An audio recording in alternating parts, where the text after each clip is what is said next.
Hi, my name is Alice Norwood and I'm an assessment officer at Creative Australia. I'm about to interview Sofie Burgoyne, a valued alumni peer assessor who's going to answer a few questions to give incoming peers a window into her experience and offer some great advice. You're very welcome, Sophie. Could you please share a bit about your background before we talk about your experience in assessing? hmm so when I went into the pool of assessors, I was an independent artist with a background in dance.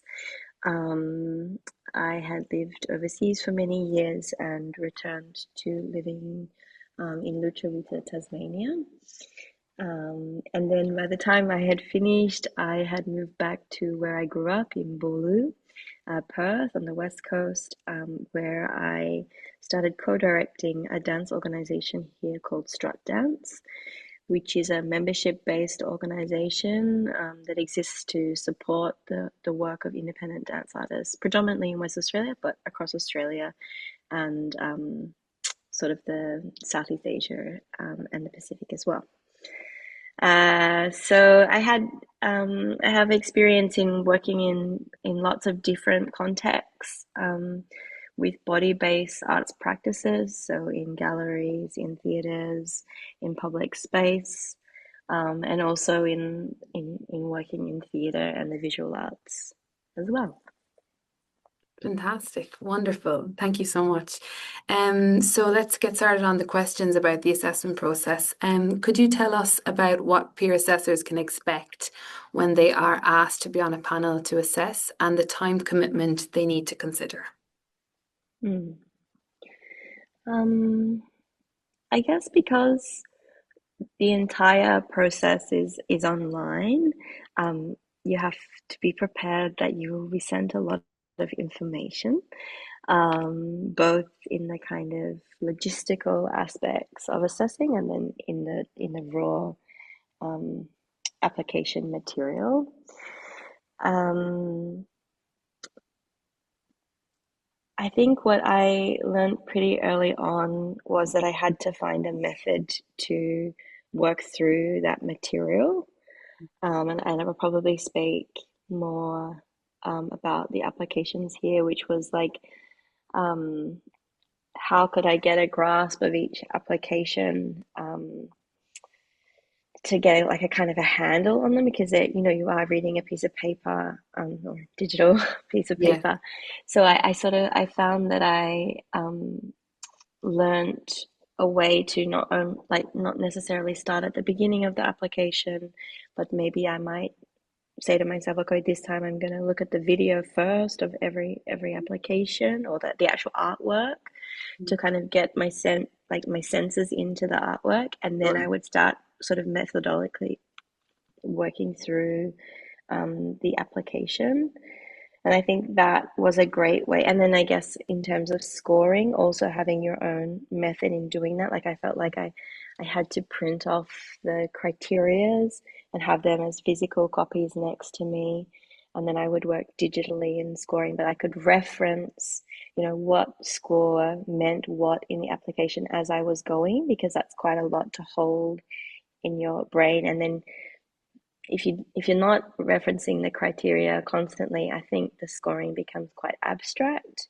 Yeah. And I guess I always just think of the artist behind the application and how I would appreciate that someone kind of had a fair scoring system for themselves when they were marking.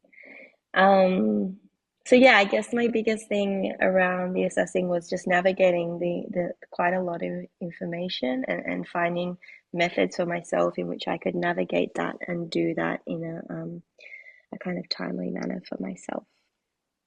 That's great advice. So it's really finding your own flow and figuring out what works for you. And I think a lot of the assessors do their best to do that. So, but that everyone has their own way of doing it. So it's great to hear from you and your perspective on it. So what did you think of the conversations in the actual assessment meeting? Does everyone agree or not? What should you be prepared to do as a new peer assessor in the meeting? What are your tips on that? hmm Well, I think if it's your first assessment meeting, like listening is a really great tool. And as you go through the 4 years or however long the agreement is, you'll grow in confidence probably throughout that time. No, I don't think everyone agrees, and I don't think that's what we're there to do. Um, I think we're there to express our individual views and then to listen to others and to weigh them up within ourselves, and either let it affect our scoring or not affect our scoring. Um, I think it's really important to speak up, not only on what you're passionate about, but also like what you feel like your speciality is, what you have a really strong knowledge base from. And be that the art form, if you're in a multi-art form genre, be that if you're like a budget queen, go for the budgets and see the detail. I always really appreciated when someone pulled that up for me because it wasn't my strength. There you go. um, and then also geographical location, like I was speaking a lot of the time as being the only peer assessor from WA, and if and knowing that we are already sort of disadvantaged in terms of knowledge around the artists, across the country, how can you bring up these artists that are often missed, but that you can speak strongly for, or from, if you're from that particular location in Australia or That is beyond. really good advice. Yeah, that is really good advice. And everyone brings their own strengths and perspectives. And yeah, that's wonderful, Sophie. Thank you. So yeah, can you tell us about the impact being a peer assessor has on your personal or professional development? Yeah, I mean, I can't really thank Creative Australia enough for including me in the pool. I had a really wonderful personal development experience within the time that I was present. I started as a director while I was in the pool, and the reading of applications and um, learning about what's effective in an application in terms of communication tools was a really big professional learning for myself. Um, I got to know the work of many different artists and organizations, and as someone who has an influence on programming for an organization, this was huge. And there was many times I would fall in love with an artist in a meeting and then contact them not long afterwards to welcome them into some aspects of our program if I didn't already know of their work, which was really a huge benefit to me, and but also to the artists that I was reading applications of.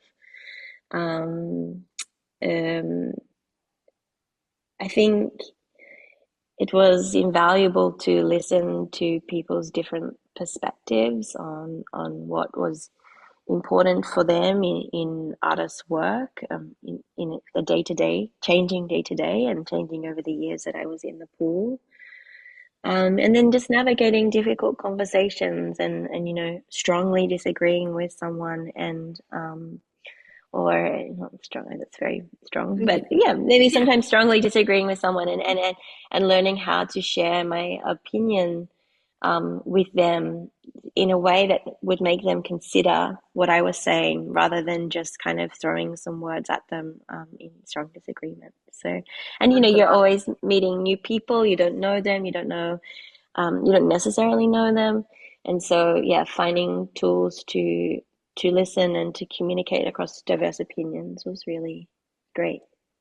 Wonderful. That sounds like you really enjoyed your time as a peer assessor for us. Mm. So that is great for us to hear. Final question for you, Sophie. Do you have any other advice for new assessors? Anything else you'd like to add yourself? Any tips or tricks?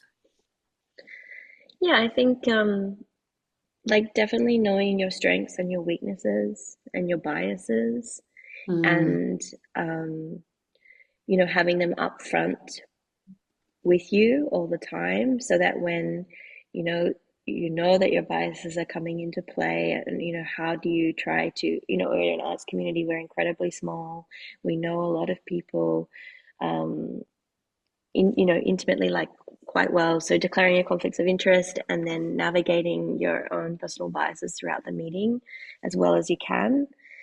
If you're a busy person like me, try not to leave it to the last minute.